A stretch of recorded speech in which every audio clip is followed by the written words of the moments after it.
being peace. Peace isn't something that you ultimately receive when you slow down the pace of your life.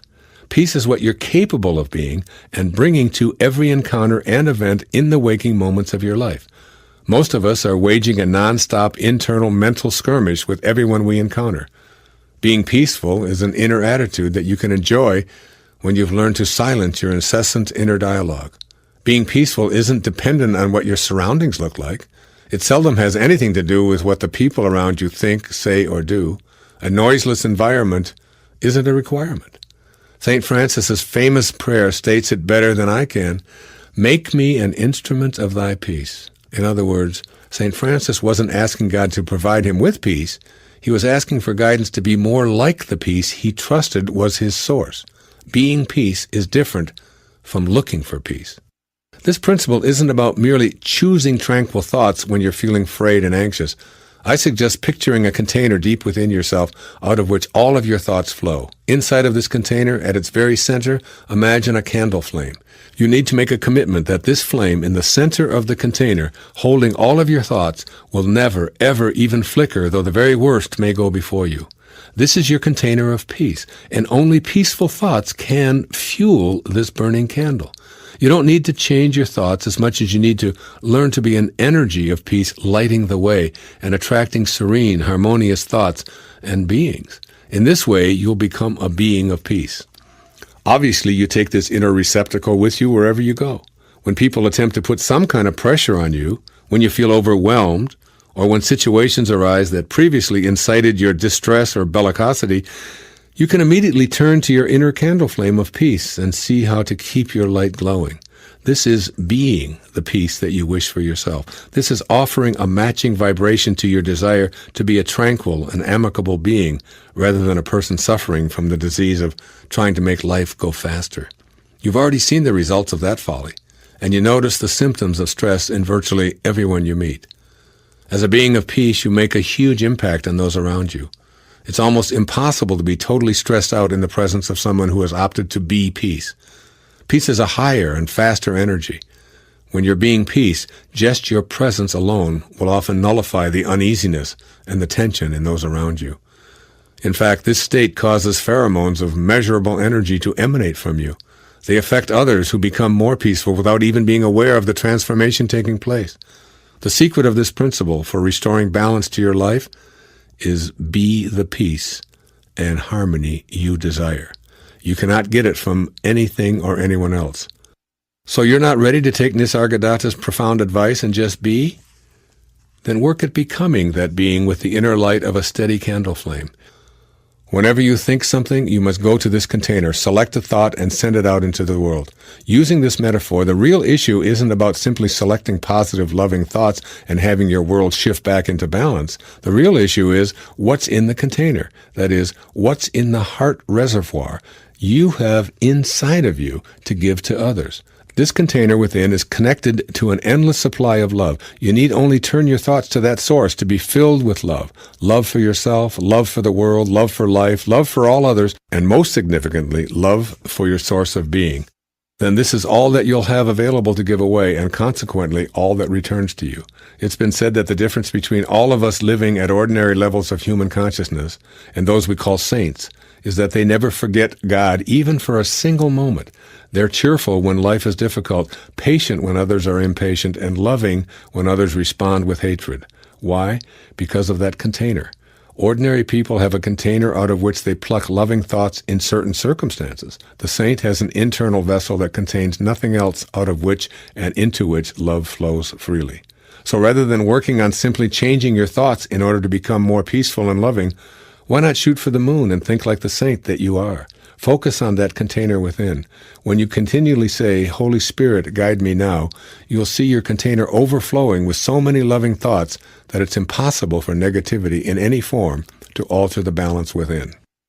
We seem to live in a totally out-of-balance world where our desires for feeling peaceful are challenged by the myriad non-peaceful energies that are considered newsworthy. But we do have a choice in this matter. And we can choose to realign ourselves energetically with our desire to live in this world peacefully, regardless of what's going on around us, and in spite of the non-peaceful energy we're so often subjected to. Sogyal Rinpoche observed that, quote, two people have been living in you all of your life. One is the ego, garrulous, demanding, hysterical, calculating. The other is the hidden spiritual being whose still voice of wisdom you have only rarely heard or attended to, unquote. I'm inviting you to restore some balance by looking for heaven everywhere and listening and attending to that hidden spiritual being that is within you at all times, begging you to pay it more heed. You may never have thought of yourself as a person who has genius residing within you. You may have thought that genius is a word reserved for the Mozarts, Michelangelos, Einsteins, Madame Curies, Virginia Woolfs, Stephen Hawkings, and others whose lives and accomplishment have been publicized. But keep in mind that they share the same essence of consciousness that you do. They emanated from the same power of intention as you did. They have all shared the same life force animating them as you do. Your genius is in your very existence, awaiting the right circumstances to express itself. There is no such thing as luck or accidents in this purposeful universe. Not only is everything connected to everything else, but no one is excluded from the universal source called intention. And genius, since it's a characteristic of the universal source, must be universal, which means that it's in no way restricted. It's available to every single human being. It certainly can and does show up differently in every single one of us. The qualities of creativity and genius are within you, waiting your decision to match up with that power of intention. Changing your energy level to access the genius within you. Higher energy is the energy of light, which is a way of describing spiritual energy. The 7 faces of intention are the ingredients of this spiritual energy. When you shift your thoughts, emotions, and life activities into these realms and deactivate the lower energies of the ego, the God force within you begins to take over. It's so automatic that it travels faster than your thoughts. This is why your thoughts about how you did it are so bewildering. The higher energy level actually transcends thought, moving into vibrational harmony with the source energy of intention.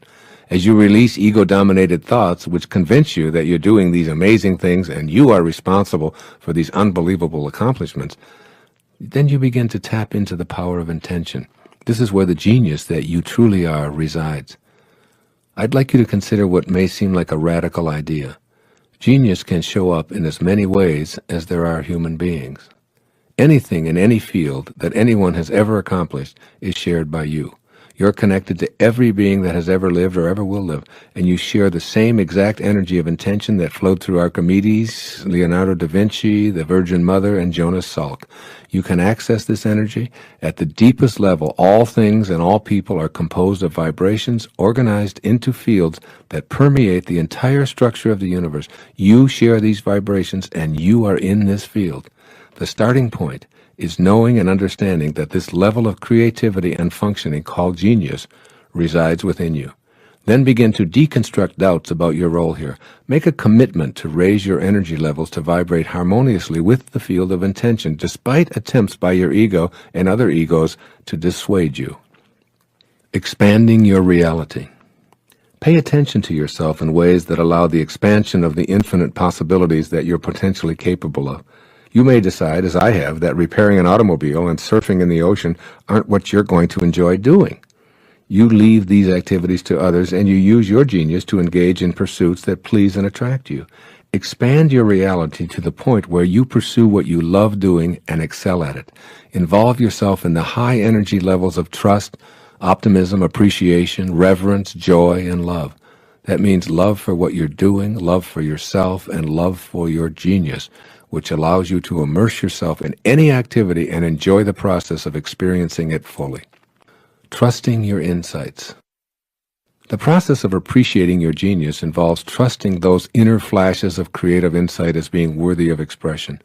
Never, but never regard any creative thought that you're having as anything other than a worthy potential expression of your inner genius. The only caveat here is that these thoughts must be in vibrational harmony with the 7 faces of intention. Inner thoughts of hatred, anger, fear, despair, and destruction simply don't foster creative insights. The low-energy, ego-dominated thoughts must be replaced and converted to the power of intention. Your creative impulses are real, they're vital, they're worthy, and they crave expression.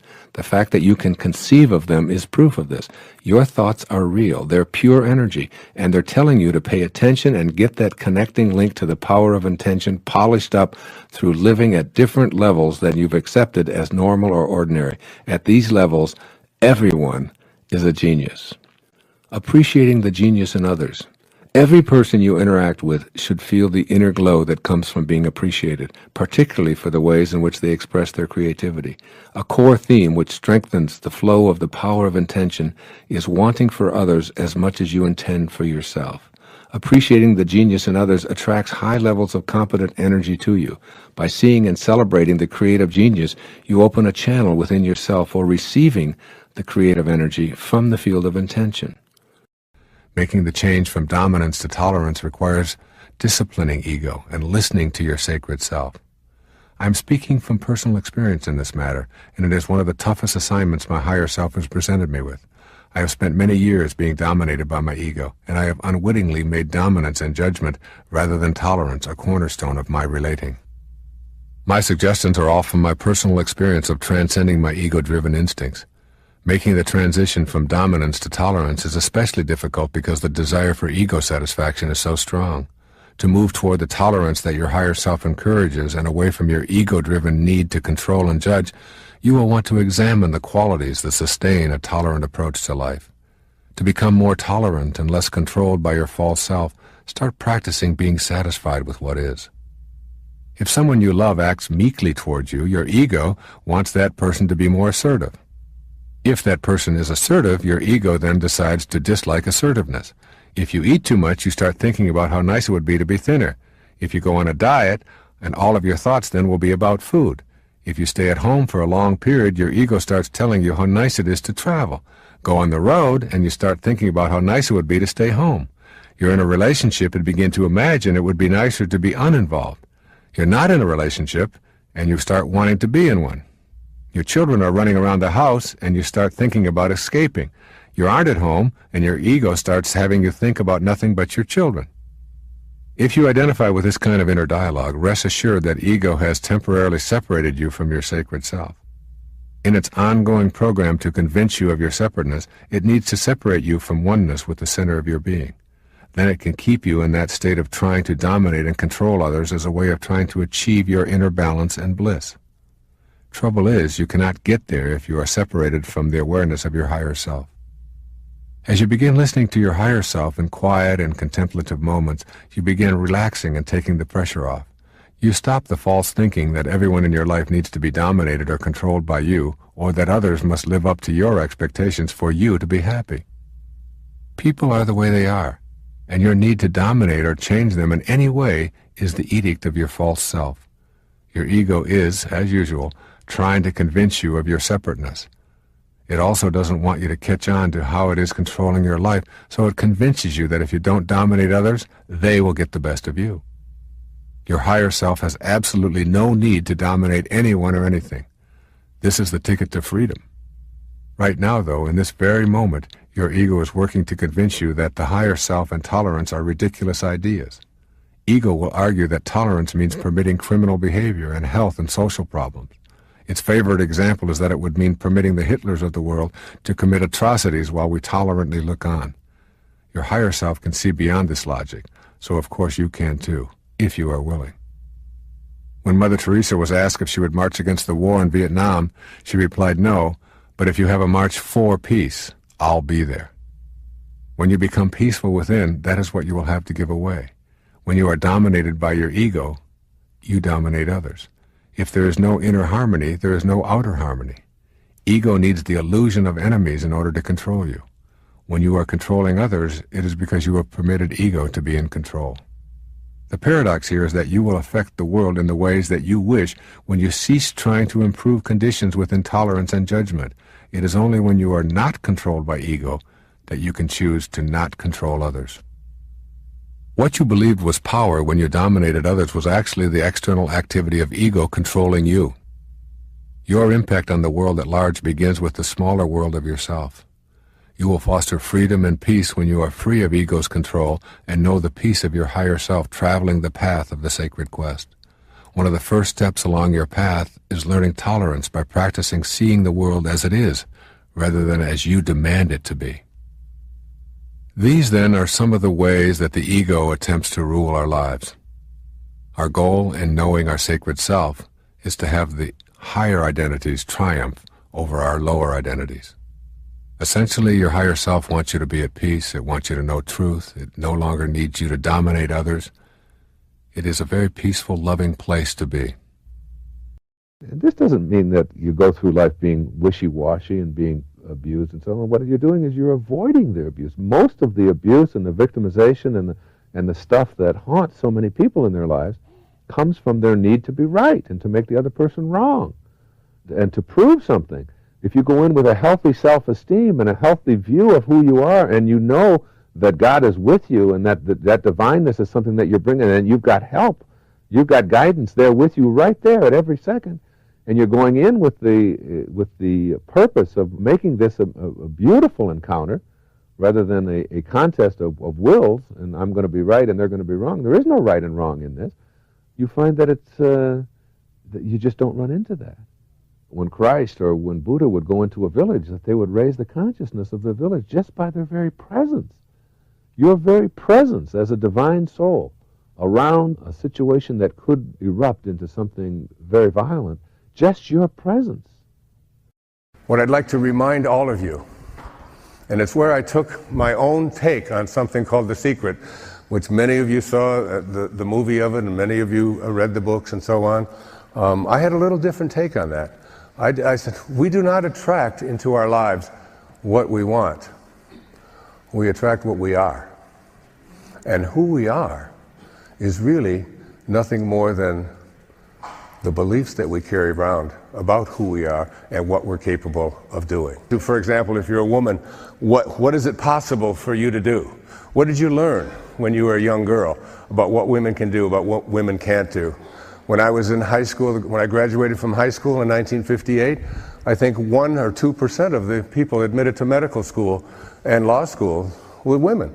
Today, a half a century or more later, it's 50%. We've changed. But these memes are things that, we grew up to believe in. What is possible for me, what's not possible for me, what can happen, can I attract something into my life, can I not, and so on. And most of these are just viruses. They're viruses that are in our minds that convince us that we can't change, we can't make things happen, or we can make things happen, but somebody else has to do it for us. You are the product of all of the choices that you've made up until now in your life. And you say, well, wait a minute, I'm shy, and I was shy as a little kid, and I learned all of this from my mother who told me that I couldn't do this. And I said, and were there other kids who had mothers who told them that and ignored that? Well, yeah, we had a few kids like that in our well, so they didn't choose that, and you did.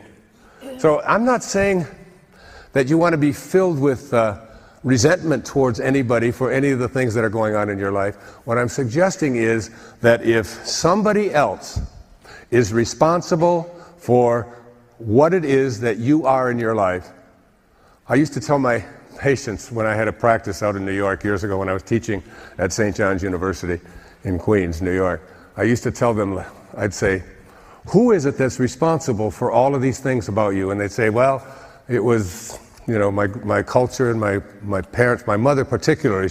Mothers take a big rap on all of this stuff. I'd say, so it was your mother? Yes. So I want you to leave my office and I want you to go get her. And I want you to bring her to me and I will treat her and you will get better.